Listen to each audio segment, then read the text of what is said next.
En Israël, ce moment est devenu mythique. La guerre des 6 jours éclate. Sur la première bombe atomique de son pays, un soldat aurait écrit « Plus jamais ça. Plus jamais on ne s'en prendra impunément aux Juifs. » Une démonstration de puissance.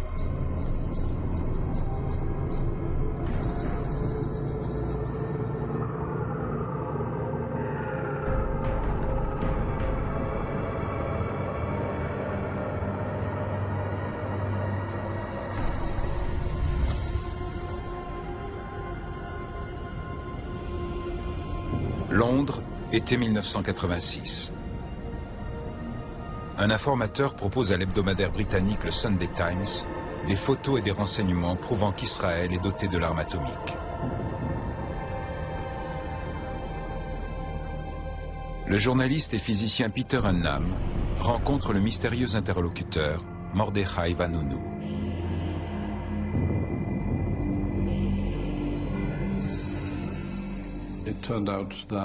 Il s'agissait d'un technicien nucléaire travaillant sur la production de plutonium.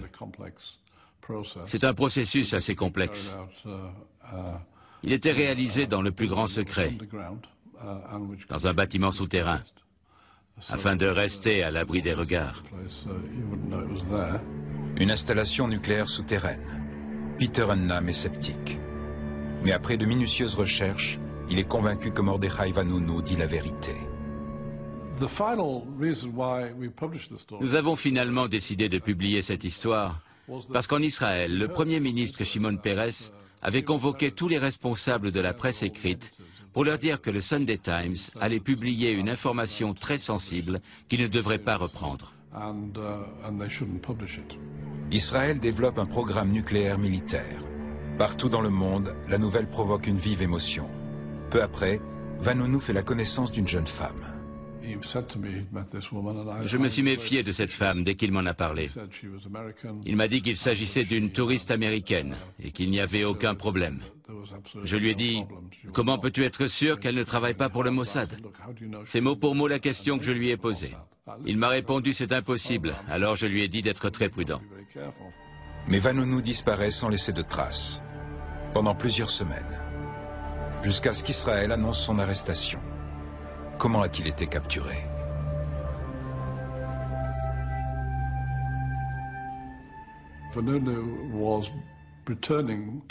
Après chaque audition au tribunal de Jérusalem, Vanunu était reconduit en prison à bord d'une voiture, dont les vitres, curieusement, n'étaient pas fumées. Ce jour-là, alors qu'il venait de s'installer à l'arrière, il a collé sa main contre la vitre.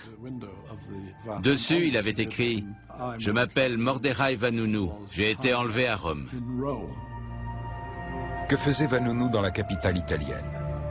Peter Unnam tente de remonter la piste. Son enquête le mène vers une certaine Cindy. S'agit-il de la fameuse touriste américaine? Nous avons voulu en savoir plus sur cette Cindy. Nous avons découvert que Vanunu était assis à côté d'elle dans l'avion pour Rome.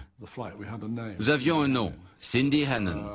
J'ai cherché sa trace dans le monde entier. Unnam finit par la localiser en Israël. Sa véritable identité, Cheryl Bentoff. Elle dispose de la double nationalité américaine et israélienne. Elle est l'épouse d'un agent secret. J'ai trouvé son adresse en Israël. Je suis allé frapper à sa porte. Le face-à-face a été surréaliste. Elle m'a regardé avec méfiance avant de me laisser entrer. Je lui ai dit que je travaillais pour le Sunday Times, que j'allais révéler dans un article qu'elle était un agent du Mossad et qu'elle avait participé à l'enlèvement de Vanunu. Elle m'a écouté sans rien dire. Quand je lui ai fait remarquer qu'elle ne contestait rien, elle s'est mise à hurler « Tout est faux, je nie tout en bloc ».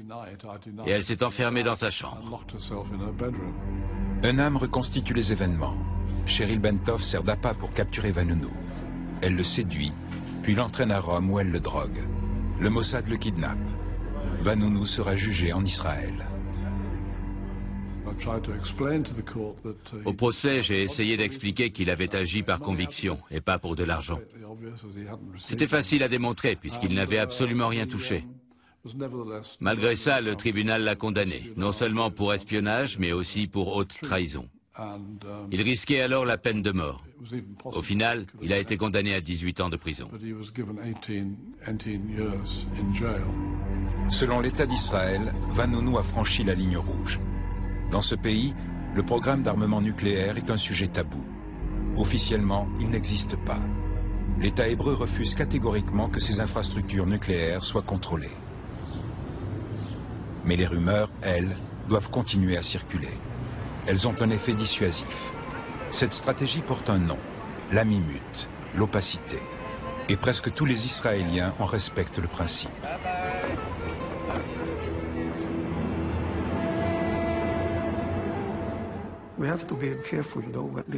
Nous devons être prudents, parce que je pourrais avoir des problèmes.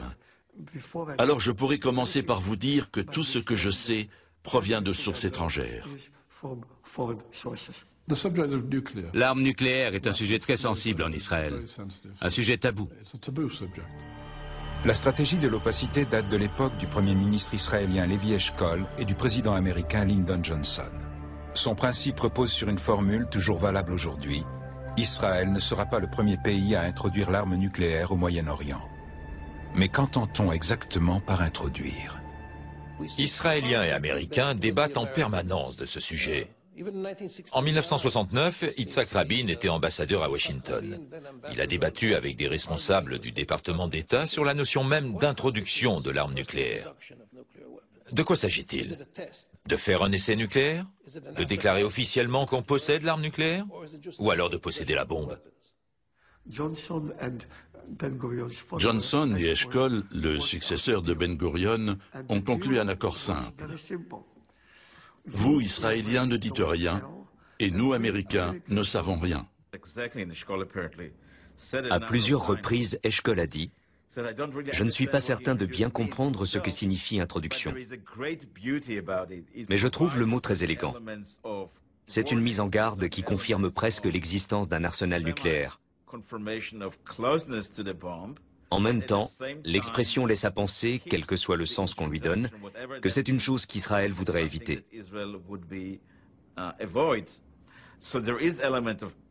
En réalité, c'est un double langage. L'élégance de la formule a permis aux Israéliens, une fois la notion d'introduction et son interprétation acceptée par les États-Unis, de se sentir très à l'aise. Il joue sur les mots. C'est Shimon Peres qui a eu cette idée. Et aujourd'hui, on a toujours droit à la même rengaine.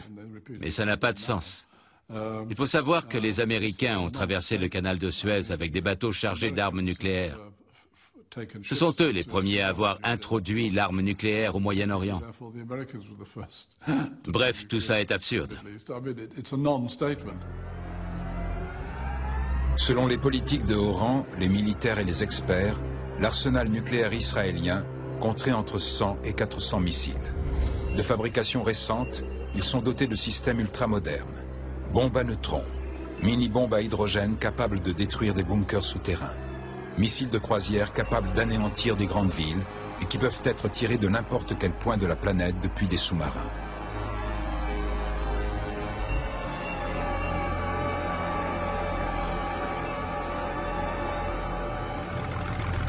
La politique israélienne est marquée par le traumatisme de la Shoah. Pendant la Seconde Guerre mondiale, stopper l'extermination des Juifs européens par le régime nazi n'est pas la priorité des Alliés. Les Américains bombardent les usines du camp de concentration d'Auschwitz en 1944, mais avant tout pour bloquer la production de matériel militaire.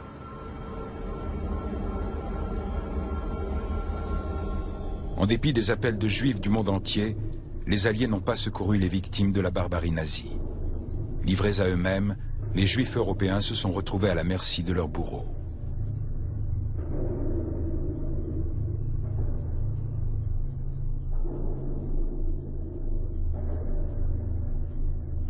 Dans les camps, ils ont subi l'indicible, à tel point que les sionistes de Palestine n'y ont d'abord pas cru.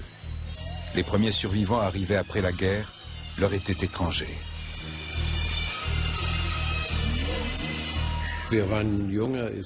Nous, jeunes Israéliens, étions capables de nous défendre.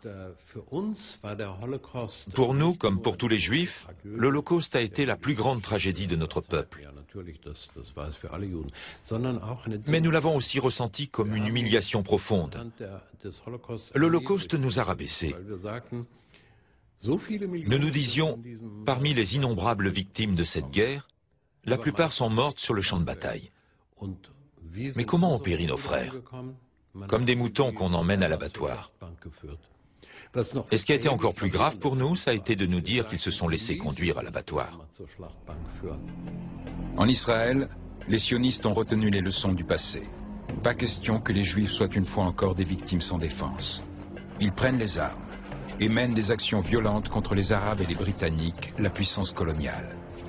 Ils se battent pour réaliser le rêve de Théodore Herzl. Construire un pays où les Juifs pourraient vivre librement et dignement. Un autre événement influence le destin de l'État hébreu, le projet Manhattan, nom de code donné à la mise au point de la première bombe atomique au monde, à Los Alamos, au Nouveau-Mexique. Des scientifiques juifs ont participé à la conception des bombes atomiques larguées par l'armée américaine sur Hiroshima et Nagasaki en août 1945. Leur travail a permis aux Américains d'acquérir l'arme atomique et de devenir la nation dominante.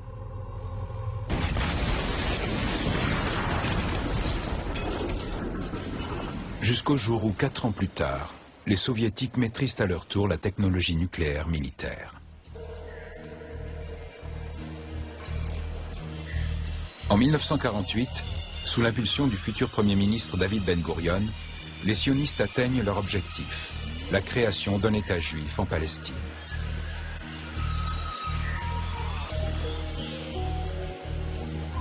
Mais le combat n'est pas fini, et les violences non plus. Les pays arabes attaquent le jeune État. Israël se cramponne à sa profession de foi, plus jamais ça. Ne plus être une victime sans défense. Pour se protéger, les Juifs estiment qu'ils ne peuvent compter que sur eux-mêmes. À sa naissance, Israël est encerclé par des nations ennemies. Ben-Gurion est persuadé que les Arabes mèneront de nouvelles attaques. Pour lui, une seule victoire du camp adverse conduirait à la destruction d'Israël. La survie de l'État hébreu dépend donc de ses capacités militaires. Ben-Gurion est convaincu que l'arme atomique pourrait définitivement modifier le rapport de force dans la région. En 1948, cette technologie n'est pas encore à la portée d'Israël. Mais son Premier ministre est décidé à tout mettre en œuvre pour la maîtriser rapidement. Ben-Gurion peut compter sur le soutien de 2 personnalités.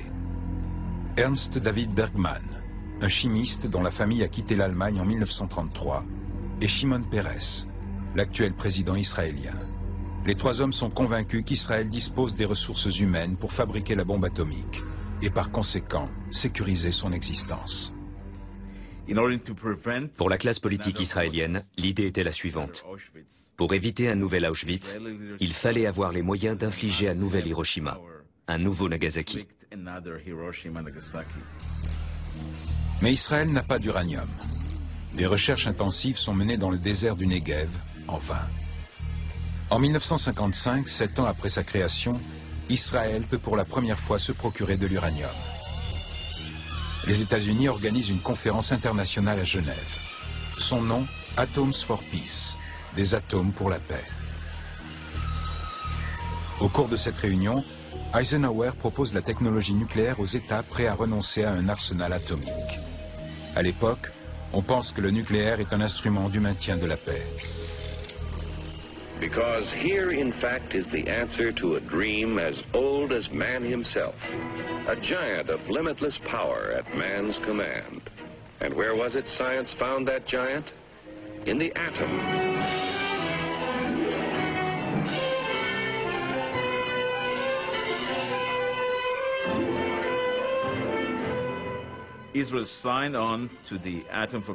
Israël a signé le programme Atoms for Peace et acheté un réacteur aux Américains, le réacteur Naral Sorek.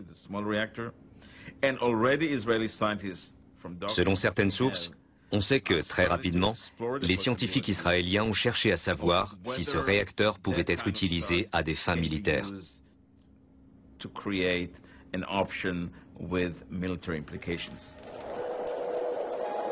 Mais le réacteur de recherche de Nahal Sorek n'est pas adapté à la production de plutonium. Pour les Israéliens, c'est une déception. Le réacteur, fabriqué avec l'aide des Américains, servira plus tard à camoufler le véritable programme nucléaire. Israël décide de confier à ses négociateurs les plus chevronnés une mission délicate. Trouver un nouveau partenaire pour développer l'arme atomique.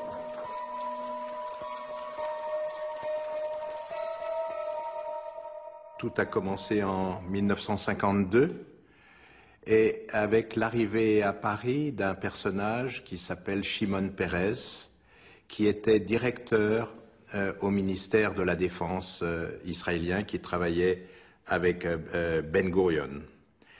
Et l'objectif était d'obtenir le maximum d'armes, le maximum de conseils, le maximum de la France. Ben Gurion et son émissaire savent que la France a lancé un programme de développement de l'arme atomique. La mission de Peres est d'accéder à ce programme. À Paris, les portes lui sont grand ouvertes. Beaucoup d'hommes politiques donc ont été séduits, véritablement séduits par Shimon Peres.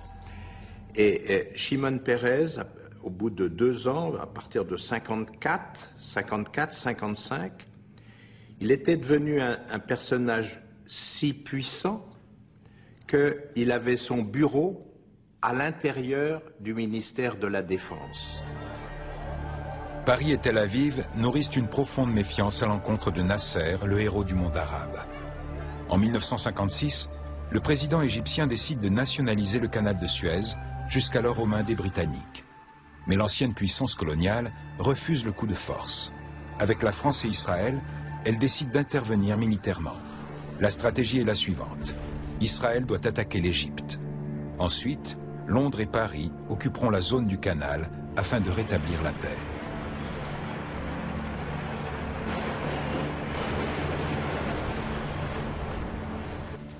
Israël, la France et la Grande-Bretagne se sont mis d'accord sur ce scénario. C'était une véritable conspiration à 3.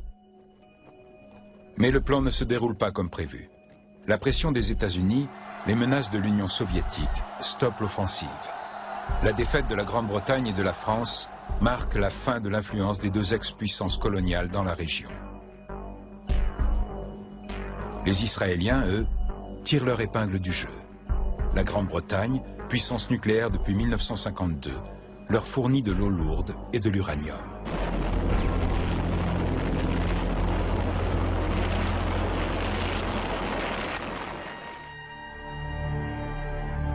Les Français, de leur côté, participent à la construction d'une installation atomique dans le désert du Negev. Le complexe alimentera Israël en plutonium.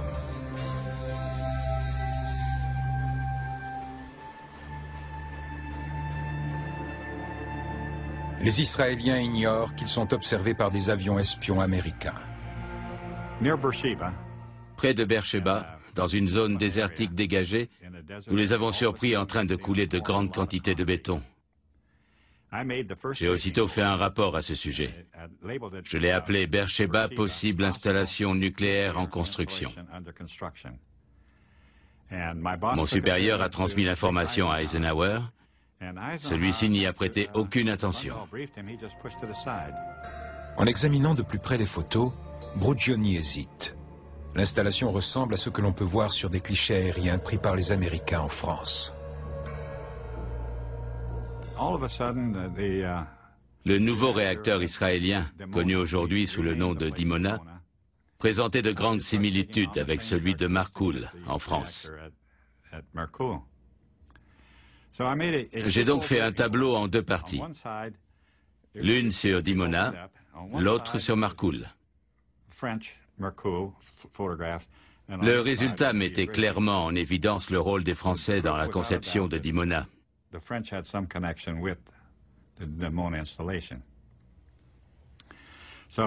Mon chef a une nouvelle fois fait suivre l'information à Eisenhower, sans plus de résultats. La CIA veut plus d'informations. Elle envoie donc des agents déguisés en touristes dans le désert du Negev. Ces documents originaux, pris par les espions américains, dormait jusqu'ici dans les archives.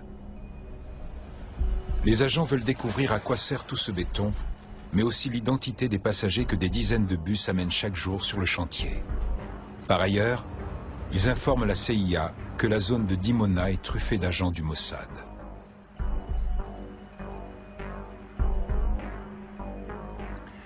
Le sujet était très sensible pour les Israéliens.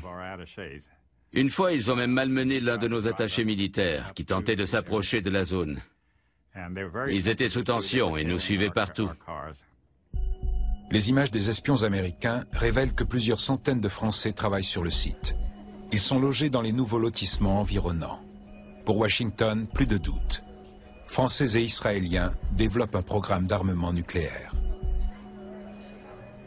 À l'origine de ce projet ultra secret, deux hommes.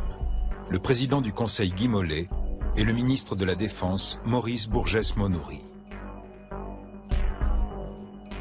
Il s'est constitué petit à petit un petit club, mais où la majorité, même des gens du gouvernement, n'étaient pas au courant de ce qui se tramait. C'est un club d'une vingtaine, trentaine de personnes. Ces deux États qui vont être au plus haut niveau, au plus secret niveau, totalement enchevêtrés, totalement liés. Et ce qui est important de savoir, c'est qu'il n'y a eu aucune décision on est pourtant dans un régime d'assemblée à l'époque en France, où l'assemblée, théoriquement, est très puissante. Or, l'assemblée n'a jamais pris une décision pour ça. Devenu négociateur, Shimon Peres obtient des Français qu'ils signent un contrat détaillant leur participation au programme nucléaire israélien. Il collabore avec le club, parfois aux marges de la légalité. Sa détermination est sans faille. Shimon Peres était capable d'antidater un accord pour en conserver la validité, alors même que son gouvernement avait perdu le pouvoir suite à un vote de défiance. Cela montre sa détermination.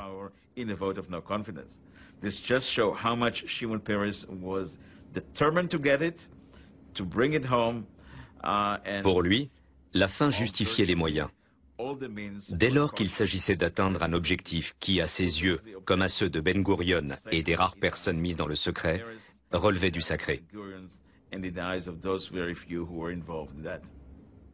Les Israéliens ont fait un pas décisif dans l'acquisition de la bombe atomique.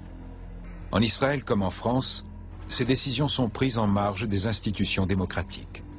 Pourtant, leur portée est immense et concerne le destin de tous. Les Israéliens mentent à l'opinion publique internationale. Les Israéliens ont tout nié, en bloc. Shimon Peres jurait ses grands dieux qu'il s'agissait d'une usine textile. 1958, De Gaulle est de retour au pouvoir et il opère un virage à 180 degrés. Le nouveau président veut la bombe atomique pour la France, mais pas pour Israël. Il lui faudra pourtant du temps pour imposer son point de vue. Il ignore ce qui se trame en coulisses. Le général de Gaulle ne va pas être prévenu tout de suite de cet engagement sur la bombe. Et il va falloir près d'un an et demi qu'il soit au courant de tout. Pourquoi il n'est pas au courant? Parce qu'il y a dans le système les gens du club qui font en sorte de donner que des bouts d'informations.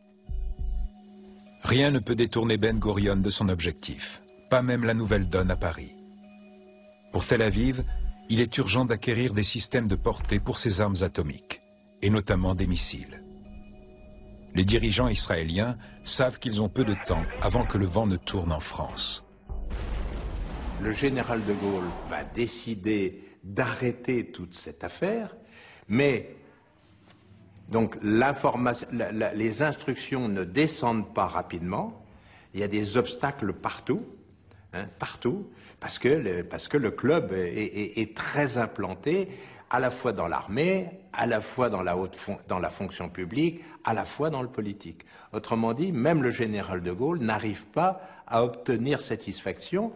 Et quand les décisions descendent jusqu'au bout, des systèmes sont faits pour contrebalancer les décisions.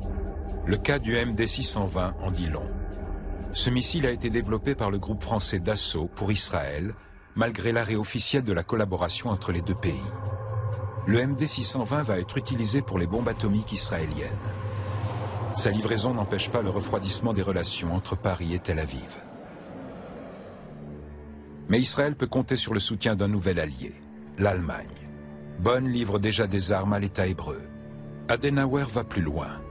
Un document allemand révèle qu'à partir de 1961, le chancelier s'engage à verser à Israël 200 millions de Deutschmark par an pendant 10 ans. La construction d'une installation de désalinisation nucléaire est également évoquée. On n'en saura pas plus. Les documents relatifs à ce sujet sont toujours classés secret défense.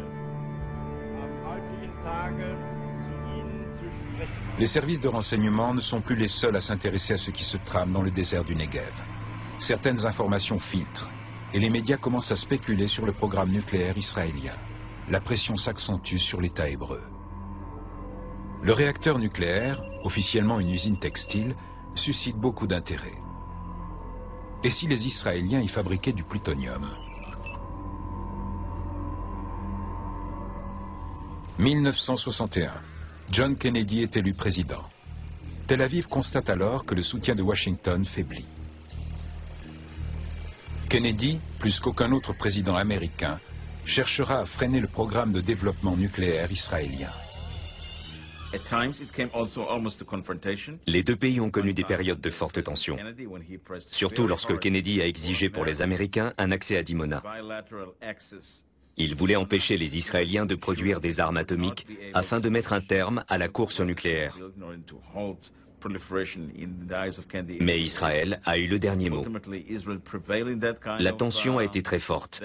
Tout s'est joué à huis clos. Kennedy hausse le ton. Il exige une inspection de Dimona pour s'assurer qu'on n'y fabrique pas d'armes nucléaires. Il menace même de suspendre l'aide économique accordée à l'État hébreu. Israël cède en apparence. À cause de la pression américaine, les Israéliens ont accepté une inspection de la Commission atomique américaine, une inspection de réacteurs.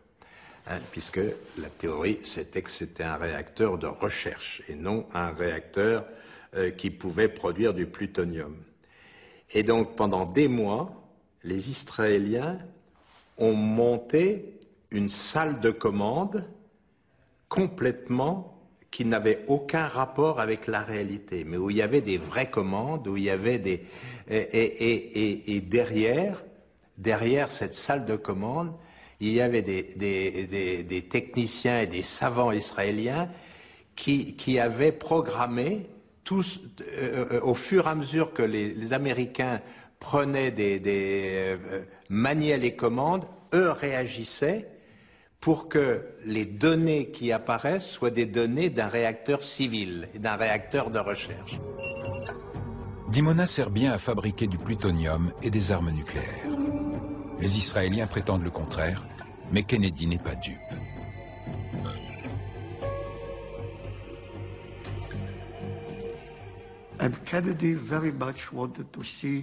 Pour Kennedy, la signature du traité de non-prolifération nucléaire était une priorité. Il a donc tout fait pour que Ben-Gurion le ratifie. Pour la première fois, il a accepté de fournir à Tel Aviv des armes non nucléaires. Ben-Gurion lui avait proposé le marché suivant. Donnez-nous des armes conventionnelles et nous mettons un terme à notre programme nucléaire. Kennedy a donc donné son feu vert à la livraison de missiles anti-aériens à Israël, qui s'est empressé de les déployer autour du réacteur de Dimona. John Kennedy est assassiné le 22 novembre 1963. Son successeur, Lyndon Johnson, intensifie les relations avec Tel Aviv et Washington ferme les yeux sur les activités de Dimona.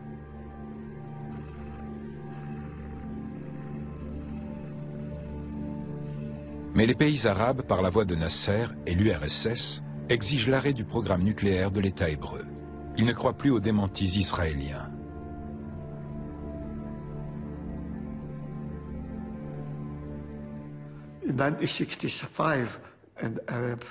En 1965, lors du troisième sommet, les États arabes décident de passer à l'action et de mener une guerre préventive.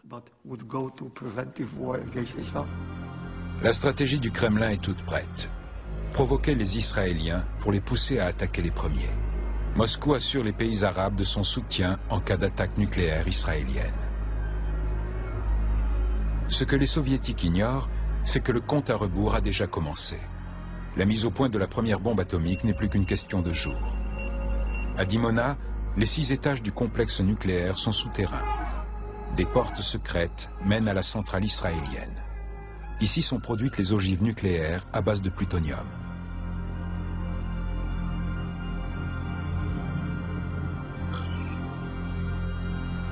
Et c'est là que travaillera Mordechai Vanunu quelques années plus tard.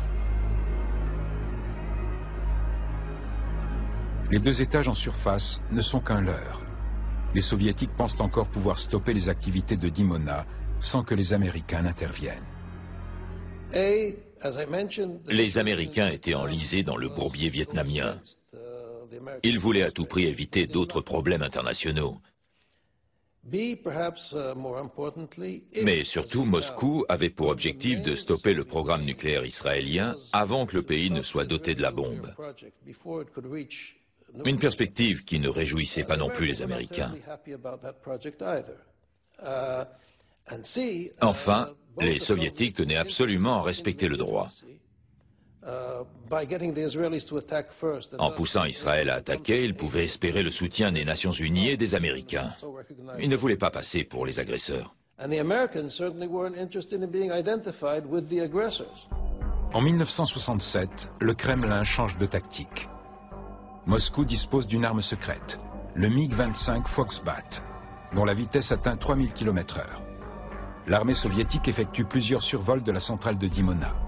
Sur place, des avions intercepteurs et des missiles entrent en action.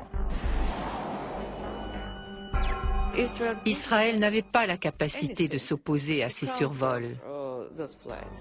Un nouveau Foxbat prend son envol. Les Israéliens sont surpris et extrêmement nerveux. Les Soviétiques attendent l'attaque israélienne. D'autres appareils, des bombardiers Tu-16, sont prêts à intervenir.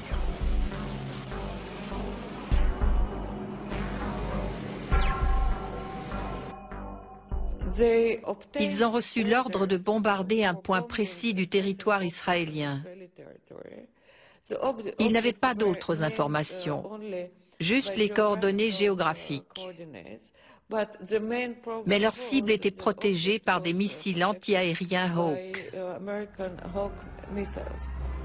Des bombardiers Tu-16 aux couleurs des pays arabes sont stationnés dans le Caucase, prêts à décoller. Leur objectif, détruire Dimona.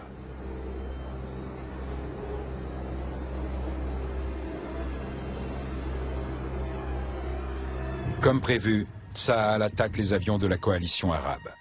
Sa victoire fulgurante surprend tous les belligérants, à commencer par l'État hébreu lui-même. Les avions arabes n'ont même pas le temps de décoller. Tsahal les détruit au sol au cours d'un raid éclair.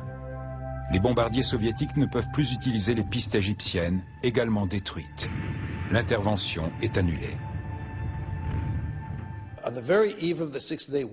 Les Israéliens auraient pu effectuer un premier test la veille du déclenchement de la guerre des 6 jours. Ils étaient parvenus à fabriquer leur première bombe juste avant le début du conflit. Dans ses mémoires, Shimon Peres raconte qu'il avait évoqué une nouvelle étape. De quoi dissuader les pays arabes d'attaquer Israël. Il n'a jamais démenti qu'il parlait de la bombe atomique. Heureusement, le test n'a pas eu lieu, car les missiles soviétiques étaient prêts à s'abattre sur Israël. Je ne suis pas sûr que le Kremlin aurait fait la différence avec une vraie attaque nucléaire. C'est dans ce contexte d'extrême tension que les Américains envoient le Liberty, un navire espion au système d'écoute ultra sophistiqué.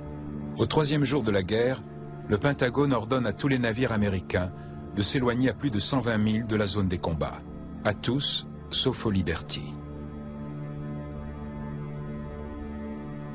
Des avions survolent le navire, des avions israéliens. Cette photo a été prise par un marin du Liberty. L'équipage est convaincu que les Israéliens, leurs alliés, les ont identifiés. Mais le Liberty est bombardé. Des avions anonymes lancent une série d'attaques avec des mitrailleuses, des missiles et même des bombes au napalm. Cette photo a été prise lors de l'assaut. Le Liberty demande de l'aide. Des chasseurs américains décollent de leur base, mais la Maison-Blanche leur ordonne de ne pas intervenir. Les avions américains font demi-tour. Des vedettes rapides israéliennes se dirigent alors vers le Liberty et tirent 5 torpilles. Cette photo montre leur attaque. Le bâtiment est gravement endommagé. Par miracle, il ne coule pas. Les torpilleurs israéliens ont visé les canaux de sauvetage mis à la mer, en violation des lois de la guerre.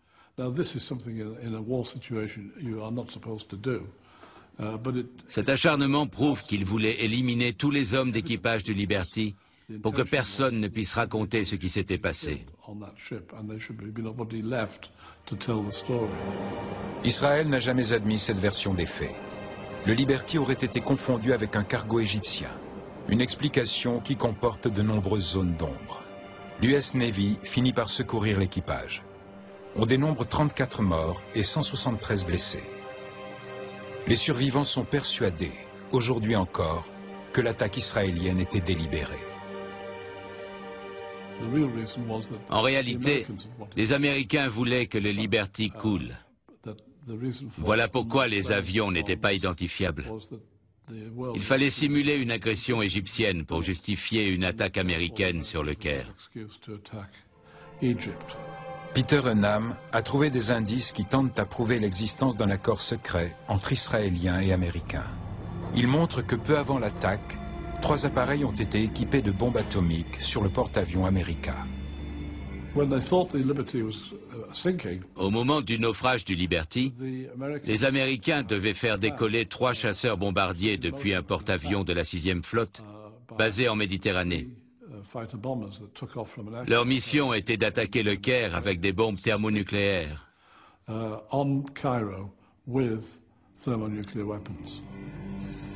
Plusieurs témoins présents sur le porte-avions confirment que ces bombardiers étaient équipés d'armes atomiques.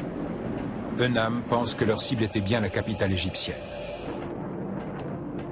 Israël réfute cette conclusion et nie l'existence d'un plan secret entre Tel Aviv et Washington.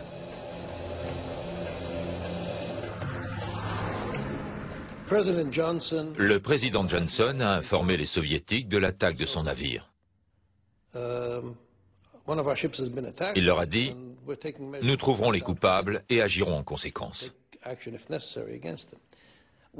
Quant à savoir si les Américains comptaient réellement faire usage de leur arsenal nucléaire, certains l'affirment, mais aucun document n'en apporte la preuve concrète. De fait, quels objectifs auraient-ils pu bombarder? Des bases militaires du Caire, estime Enam. L'affaire du Liberty aurait pu servir de prétexte pour intervenir en Égypte et renverser Nasser. Les résultats de mes recherches ne laissent aucun doute.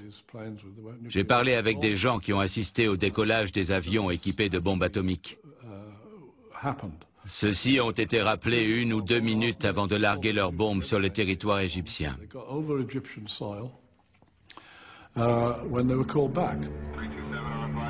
Les troupes américaines sont placées en état d'alerte.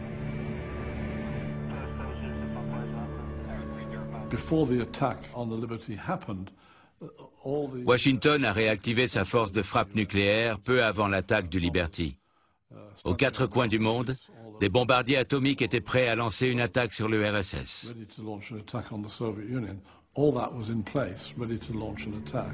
La stratégie militaire américaine est globale. En cas de conflit nucléaire avec l'Union soviétique, Washington n'exclut pas de frapper la Chine. Il est hors de question que Pékin soit le grand gagnant d'un affrontement entre les 2 superpuissances. C'est la logique implacable de la guerre froide. Le président Johnson a-t-il réellement envisagé un tel scénario? Certains documents concernant l'attaque du Liberty sont toujours classés secret défense. Les 2 superpuissances ont vanté leur rôle de garant de la paix au Moyen-Orient. mais elles n'hésitent pas à souffler sur les braises et avancer leurs pions dans cette lutte pour la suprématie mondiale. Israël et les États-Unis sont des alliés indéfectibles depuis 1967, malgré ou grâce à l'attaque du Liberty. 2 ans plus tard, le premier ministre israélien Golda Meir et le président américain Richard Nixon concluent un accord secret. Celui-ci reconnaît à l'État hébreu le droit de devenir une puissance nucléaire. 1973. Les troupes syriennes et égyptiennes attaquent Israël le jour du Yom Kippour. Leur progression est fulgurante. Les Israéliens commencent à manquer de munitions. L'existence de l'État hébreu est sérieusement menacée. Moshe Dayan, le ministre de la Défense, était paniqué. Il parlait d'apocalypse, de destruction du troisième temple. Il avait complètement perdu son sang-froid. La défaite israélienne est imminente. L'État hébreu va-t-il utiliser l'arme atomique? Va-t-il recourir à ce que l'on appelle l'option Samson? Va-t-il entraîner ses ennemis dans sa chute?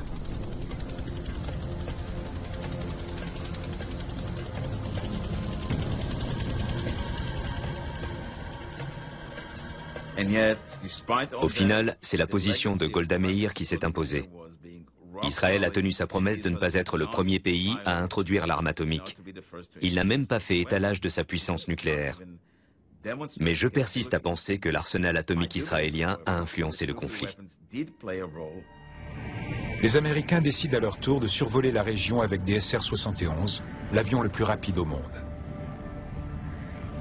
Les Israéliens savent que les SR-71 ont des détecteurs capables d'identifier les ogives nucléaires. Ils équipent leurs missiles Jericho de charges atomiques et les placent en position d'attaque. Les images fournies par les avions espions montrent la menace israélienne.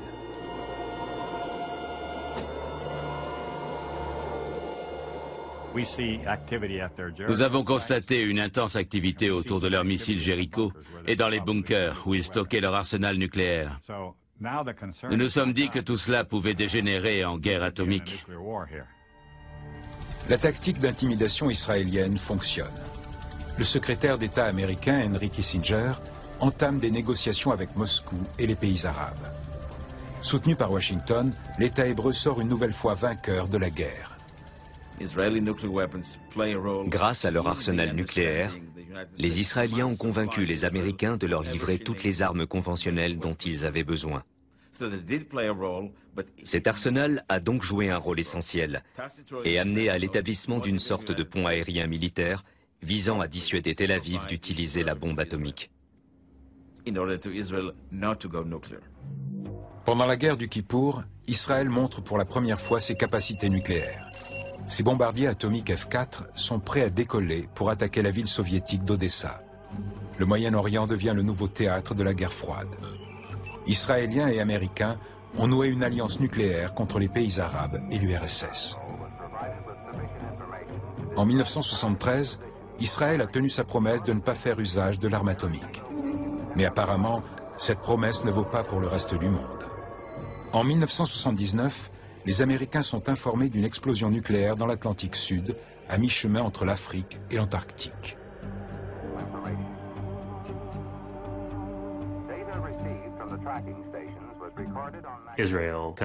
Israël a réalisé ce test au large des côtes de l'Afrique du Sud avec le soutien de Pretoria. Cette explosion a été détectée par des satellites Vela. Jimmy Carter est furieux lorsqu'il en est informé. Et pour cause.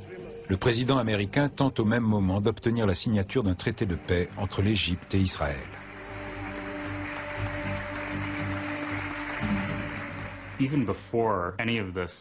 La Maison-Blanche et le département d'État ont aussitôt essayé d'étouffer l'affaire, avant même que les services secrets aient commencé à en analyser les tenants et les aboutissants. Pourtant, Washington connaît depuis des années les ambitions nucléaires du régime sud-africain et n'ignore rien non plus de la coopération entre Tel Aviv et Pretoria dans ce domaine.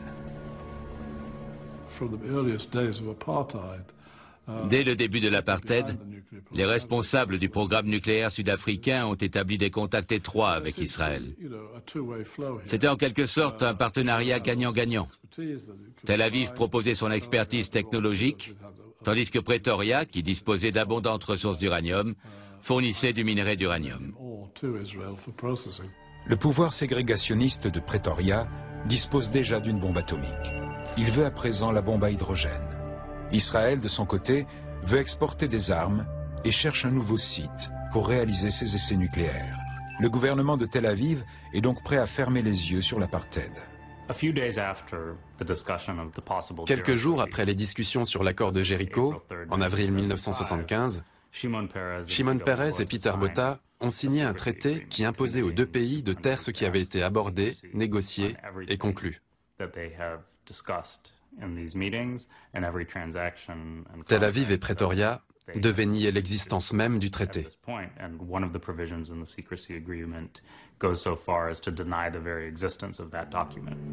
En apportant son savoir-faire à l'Afrique du Sud, Israël enfreint le traité de non-prolifération nucléaire.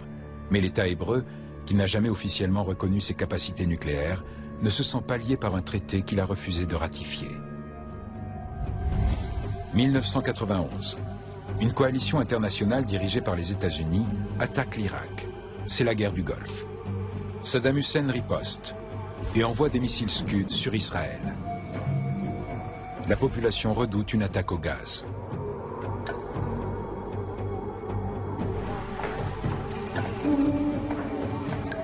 Le ministre allemand des Affaires étrangères, Hans-Dietrich Genscher, est en Israël au moment où les Scuds sont tirés. Il est directement confronté à la réaction israélienne.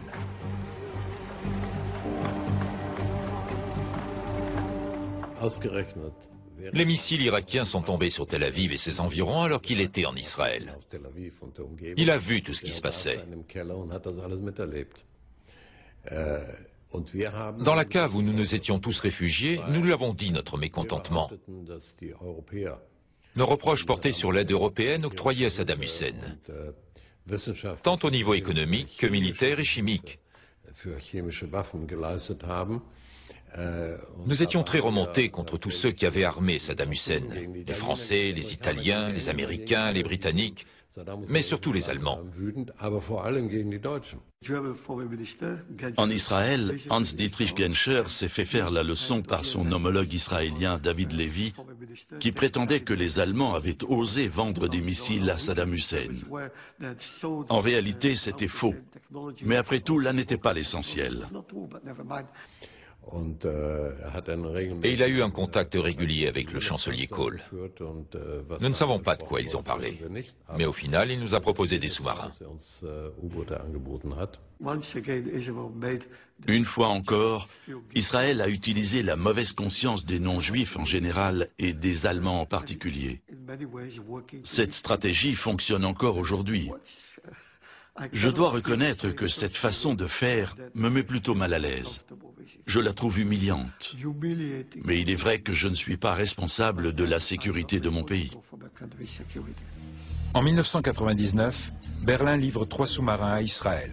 Montant estimé 1 milliard d'euros, mais l'État hébreu ne paye que l'équivalent de la moitié d'un sous-marin. Les 3 appareils sont équipés de missiles nucléaires Cruise. En Allemagne, on reste très discret sur le sujet. Les Allemands ont toujours fait comme s'ils n'étaient au courant de rien. Et je parle là des hauts responsables gouvernementaux avec qui j'étais en contact.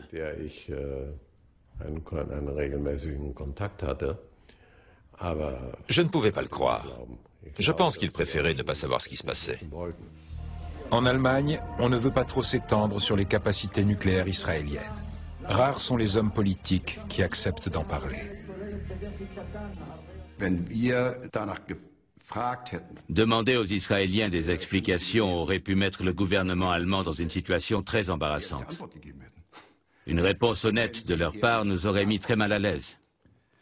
Imaginez s'ils nous avaient dit « Oui, les sous-marins que vous nous avez livrés seront équipés d'ogives nucléaires ». Comment le gouvernement allemand aurait-il pu justifier ça auprès de son opinion publique ? Par la suite, Berlin livre à Israël 2 autres sous-marins capables de transporter des missiles Cruise dotés d'ogives nucléaires. Toutes les personnes concernées par les questions de sécurité et la politique de dissuasion israélienne savaient parfaitement que ces sous-marins pouvaient être dotés de missiles nucléaires. Je ne peux pas imaginer que l'on y réfléchisse quelques instants sans arriver à cette conclusion. Et je trouve qu'il est particulièrement malvenu de feindre la surprise. Car de deux choses l'une. Soit je suis naïf car je prends des décisions sans en évaluer les conséquences, soit je suis malhonnête car je fais semblant de ne rien savoir alors que j'ai tout compris. Aujourd'hui encore, une grande opacité entoure le programme nucléaire israélien. Pour certains, son arsenal nucléaire, digne de celui d'une grande puissance, ne serait pas uniquement dirigé vers les pays du Moyen-Orient. Personne ne cherche à démentir toutes ces allégations. L'objectif est d'entretenir la crainte par une certaine ambiguïté. C'est le propre de la dissuasion. Nous ne lancerons aucune attaque nucléaire. Nous ne détruirons aucun pays. Israël dispose d'armes atomiques capables de frapper n'importe quel endroit de la planète. Mais Tel Aviv refuse tout contrôle et impose le silence à ses citoyens. En Israël, le tabou de la bombe perdure depuis la création de l'État, en dehors de toute considération démocratique. Pour la communauté internationale comme pour Israël, je pense que le moment est venu d'affronter la réalité. Or, la réalité est qu'Israël dispose de l'arme atomique. Il s'agit de le reconnaître officiellement. Ça ne sert à rien de tourner autour du pot. Ce n'est dans l'intérêt ni de la communauté internationale, ni d'Israël.